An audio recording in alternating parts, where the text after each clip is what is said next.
Շնորհակալություն,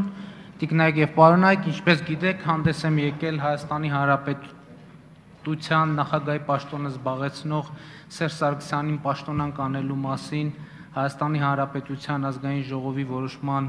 նախագծով եւ նախաձեռնել եմ, որպեսզի այդ հարցը արտահերթ կարգով քննարկվի առաջիկա 4 օրյա նիստերի ժամանակ եւ դրա համար վերցրել եմ համապատասխան ձևաթուղթ, ինչպես գիտեք,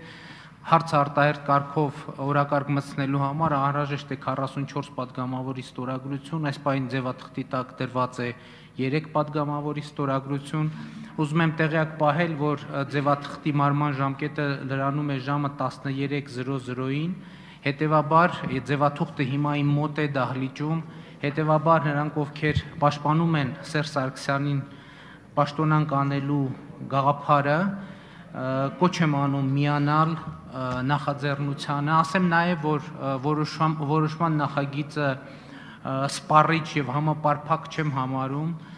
պատրաստ եմ քննարկել որոշման նախագծի բովանդակության մեջ փոփոխություններ կատարելու առաջարկներ։ Շնորհակալություն, կրկին անգամ հիշեցնում եմ, որովհետև ոչ բոլոր պատգամավորներին եմ կարողացել անձամբ դիմել, հիմա դիմում եմ պատգամավորներին բոլոր, որ նրանք մինչև ժամը 13:00 կարող են միանալ նախաձեռնությանը եւ այդ պարագայում առաջիկա 4 օրյա նիստերի ընթացքում մենք կարողանանք քննարկել Սերժ Սարգսյանի պաշտոնանկ անելու հարցը։ Շնորհակալ